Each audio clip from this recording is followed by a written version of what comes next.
যারা আমার দেশের সার্বভৌমত্বকে বিশ্বাস করে না, যারা আমার দেশের সম্ভাবনাকে বিশ্বাস করে না, যারা ভোটাধিকারকে বিশ্বাস করে না, মানবাধিকারকে বিশ্বাস করে না, যারা এই দেশের সন্তানদেরকে বিশ্বাস করে না, আপনারা যেহেতু তাদেরকে আশ্রয় প্রশ্রয় দিচ্ছেন, কথা স্পষ্ট করে বলে দিতে চাই, ভারতের যারা সেপারেটিস্ট আছে বাংলাদেশে আমরা তাদেরকে আশ্রয় প্রশ্রয় দিয়ে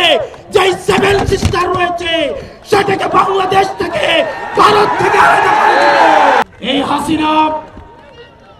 হাসিনার পৃষ্ঠপোষক স্পষ্ট ভাষায় দিনের আলোর মতো স্পষ্ট স্বচ্ছ, তাদেরকে ভারত অর্থ দিয়ে, তাদেরকে অস্ত্র দিয়ে, ট্রেনিং দিয়ে বাংলাদেশের বিরুদ্ধে তাদেরকে দাঁড় করিয়ে দিচ্ছে।